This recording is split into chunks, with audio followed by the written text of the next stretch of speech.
En la tesis planteo que esa garantía que hace efectivo el derecho fundamental es la garantía procesal de la prueba debida. Ella en ningún caso entra en contravía con la garantía procesal de las formas propias de cada juicio, que fue la que justificó la prueba en el contexto de la Constitución de 1886. Y por el contrario, lo que hace es fortalecerla. Y en ese contexto entonces llevaría también a una conclusión que se plantea en la tesis, y es que no se está en presencia de un derecho fundamental de carácter absoluto, tiene unos límites.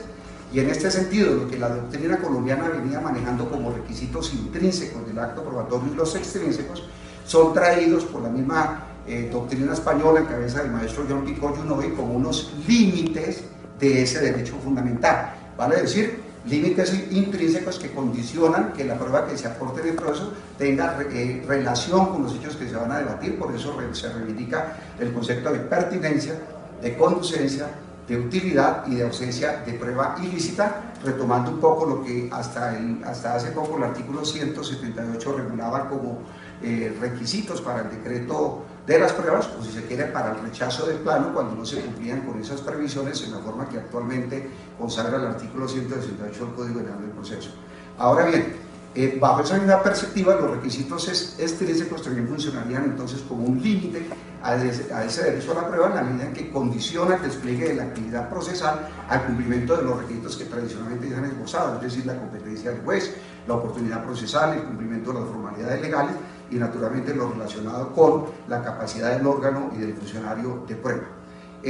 A esos dos límites planteados en la tesis yo agrego uno tercero, que es precisamente el ejercicio de la regla de exclusión de prueba ilícita. Lo que quiero decir entonces es que por virtud de la incorporación en el inciso final de ese enunciado que señala que es nula de pleno derecho la prueba obtenida con violación del debido proceso, lo que realmente aconteció es que se cambió el régimen de las nulidades y prohibiciones probatorias que tradicionalmente caracterizó el ordenamiento hasta antes de 1991 para adquirir una nueva dimensión que es precisamente el régimen de exclusión de la prueba. Y pareciera ser un juego de palabras de tal forma que fue menester analizar el comportamiento jurisprudencial que de cara a esos dos mecanismos se habían tratado en la Corte Constitucional, especialmente para verificar el acerto de esa afirmación. Y para ello, pues básicamente retomé los pronunciamientos jurisprudenciales que en ese entonces se habían emitido por cuenta de la Corte Constitucional para verificar que hasta antes del 2002 la Corte había seguido la línea de las nulidades procesales de cara a la interpretación de ese inciso final. Para ello analicé, entre otras, la sentencia C-150 de 1993, componencia de Fabio Morón, la C-491 del 95, componencia de Antonio Barrera, la C-372 del 97, componencia de Jorge Arango Mejía, la C093 del 98, componencia de Vladimiro, etcétera. Todas ellas tienen ese común denominador, y es que le seguían dando a ese enunciado el carácter de nulidad de pleno derecho con algunos aditamentos que por virtud de la C372 se le había impuesto a esa condición, en el sentido de que en todos los casos esa nulidad tenía que ser declarada por vía de decisión judicial para garantizar el derecho a contradicción. Sin embargo, en la investigación encontramos que con motivo de la expedición de la sentencia C-159 de 2002 cambia radicalmente la percepción de cara a ese mecanismo de supresión. Y lo que se afirma entonces es que a partir de ese pronunciamiento, que fue paradigmático en el reconocido caso históricamente dado en Colombia, especialmente en la década de los 90, el famoso escándalo del mitimite que comprometió la conversación clandestina de dos ministros del gobierno Samper, básicamente lo que la Corte allí le da es el carácter a ese inciso final de una regla de exclusión, al considerarla como un remedio procesal de naturaleza constitucional que tiene como propósito sustraer de la actuación procesal aquellas pruebas que se vienen ilícitas. Como habían entonces dos posicionamientos, me refiero al régimen de nulidades y provisiones probatorias y el régimen de regla de exclusión, fue necesario abordar en un tercer capítulo los sistemas jurídicos en punto de la supresión de prueba ilícita, y ello me llevó entonces a moverme entre los modelos del Civil Law y del Common Law. En la tesis explico entonces por qué en los modelos del Civil Law, que tradicionalmente son escriturales, la decisión judicial se funda en un silogismo donde naturalmente el juez apropia la manera como se regulan las nulidades taxativamente señaladas en la ley con un criterio de supralegalidad que la Corte ya había marcado a propósito del contenido del alcance de ese inciso final, y por lo tanto lo que hace el juez es aplicar el rigor que la disposición para el efecto consagra. en tanto que los modelos de regla de exclusión propios de los sistemas del common law, en el derecho anglosajón básicamente se fundan en precedentes jurisprudenciales a partir del principio de la analogía, que permite hacer efectivo aquel famoso principio del stare decisis, que significa estarse a lo dispuesto o señalado en la ratio decidendi de casos similares a los tratados del que es objeto del pronunciamiento. Bajo esa premisa, entonces, apropiando doctrina especializada, en el trabajo se logró abordar, entre otros, los trabajos del maestro Michele Tarufo, los trabajos de Mauro Capelletti y un yugoslavo, el maestro Mirjan Damaska, donde hacen básicamente una comparación y a la vez un contraste de ambos modelos procesales, es decir, el del civil law y el de common law, para explicar los efectos que puede acarrear de cara a esta situación. Hecho esa comparación, analizado el contraste que plantean en estas obras los maestros, en la tesis podemos entonces afirmar que un elemento diferencial categórico que hace que el régimen de nulidades procesales se diferencie del régimen de regla de exclusión es la presencia de los jurados laicos, que como denomina el maestro Mirjan Damaska, califica con esa denominación a aquellos jurados no profesionales. Bajo esa premisa, lo que significa entonces es que en aras de que el jurado no profesional pueda haberse contaminado por irregularidades que puedan haber acontecido en la producción de la prueba, es por lo que se establecen entonces las reglas de exclusión, que básicamente son disposiciones que establecen que pruebas no obstante ser admisibles deben ser sustraídas del acervo probatorio, porque en ellas se pudo haber incurrido en irregularidades precisamente para evitar la contaminación del jurado. Ahora, el jurado laico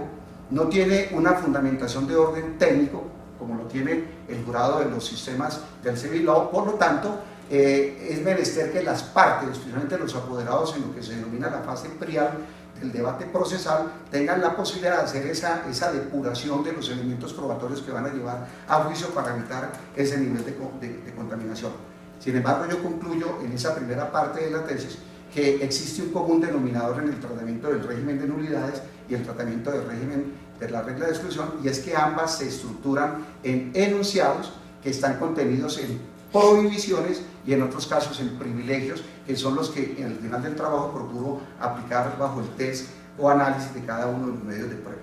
Cumplida esa labor, y en el entendido entonces que se está en presencia de un verdadero derecho fundamental, que es el derecho a la prueba, cuya garantía procesal de su efectividad lo constituye la garantía procesal de la prueba debida,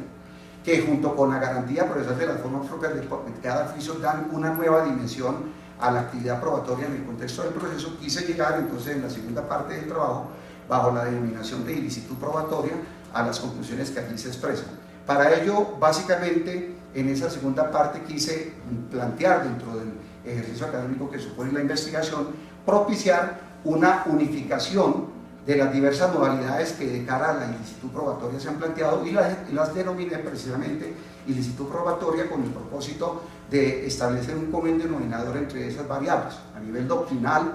a nivel jurisprudencial, inclusive no ha habido consenso frente a este propósito. La más clara expresión es, por ejemplo, la sentencia SU 159 de 2002, que habla, por ejemplo, de categorías como prueba inconstitucional y en otros casos como prueba ilícita, y sin embargo esa coincidencia conceptual no en todos los casos se da con la doctrina. Bajo esa premisa, entonces, lo que se quiso en la tesis es plantear que bajo la categoría de ilicitud probatoria, que es citada, por ejemplo, entre otros por la tratadista Teresa Armentadeu en un documento muy interesante que se denomina prueba ilícita, y por el mismo maestro Michele Tarufo, pues básicamente bajo esa categoría pueden caber las diversas modalidades de ilicitud probatoria de las que se tiene noticia en la doctrina. Me refiero al concepto de prueba ilegal, el concepto de prueba irregular, el concepto de prueba ilícita, el concepto de prueba nula y el concepto de prueba ilícita, que sería el concepto más amplio, y a su vez recogería entonces esa categorización lo que hasta antes de la misma reforma al Código Penal de Proceso eran consideradas como pruebas, prohibiciones probatorias. Con ese argumento,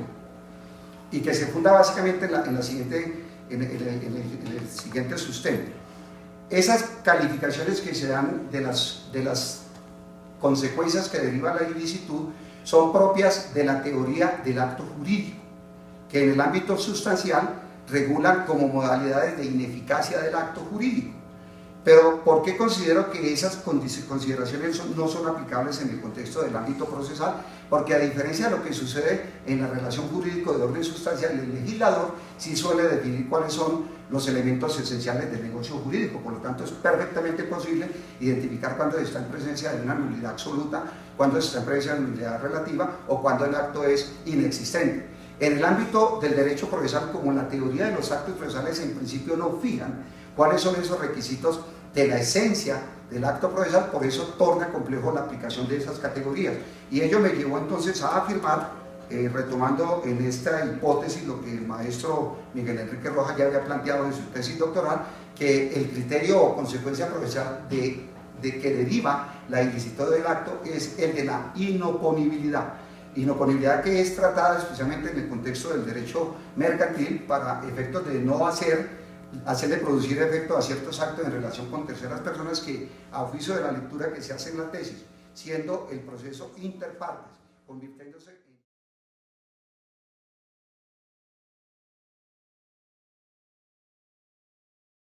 En segundo lugar, se logró identificar una teoría excluyente del acto, que es la mayoritaria por razones obvias, porque es mucho más garantista,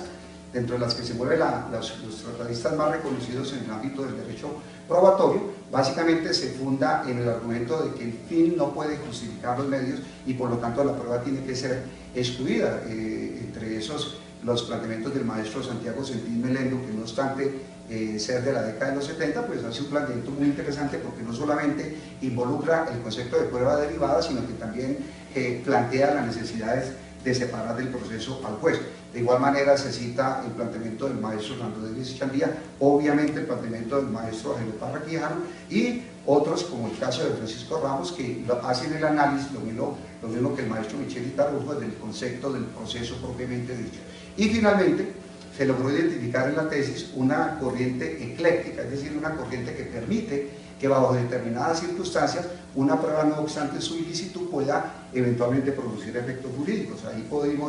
se pudo ubicar entre otros al maestro Joan Picó Junoy, a la tratadista Teresa Rentadeu, y me parece muy oportuno reivindicar pues el aporte que hace el maestro Miguel Enrique en su tesis doctoral y que lo posiciona precisamente dentro de esa corriente ecléctica cuando plantea que si el análisis se hace desde el punto de vista de la inoponibilidad, significa que cuando el afectado con la ilicitud decide hacer uso del elemento permeado por la irregularidad, entonces sí le es oponible especialmente al que causó el efecto nocivo o que contaminó el elemento probatorio.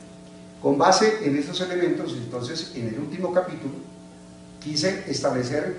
básicamente dos límites de cara a la aplicación de la regla de exclusión en el proceso civil, y para ello entro afirmando que en el contexto de la posición actual y en la manera como están reguladas las diversas categorías en el ámbito del proceso civil, existen elementos de juicio suficientes para deslegitimar el arribo al proceso de pruebas que devienen ilícitas. Tomé para el efecto los principios, el principio dispositivo, que por su naturaleza suele permear la actuación procesal civil, que supone, por ejemplo, que en todos los casos por regla general se requiere una demanda de parte, donde la prueba que se allegue en ese momento tiene que ser inmaculada, porque en todos los casos hay una oportunidad procesal para controvertirla por cuenta de la parte